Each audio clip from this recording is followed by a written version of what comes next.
Good morning guys, it's Monday and it's 6 o'clock now.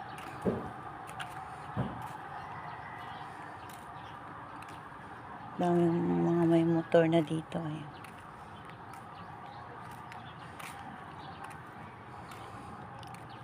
And then yun ang rotonda sa gitna.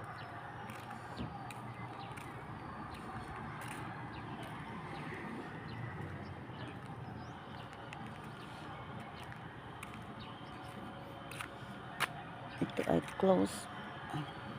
Let's go back. So dito naman sa kabilang side, dami rin mga motor at sasakyan.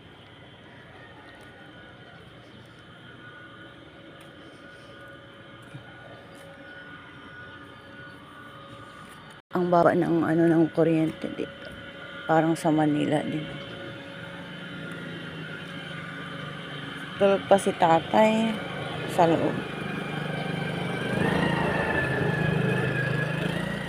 Tatay still sleeping.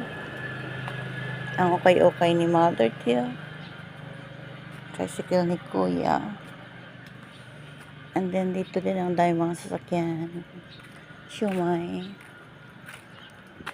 Then sa loob si Mother busy. Ang baba ng ng kuryente. May ibon doon. Dami pang tulog kasi mga alas 3. Mga gising pa mga tao. Katutulog lang nila ng mga alas 3. Second floor kina Auntie Rosie. And then dito is tindahan ng Marble Antiquitan. And then doon na yung gate ng pier.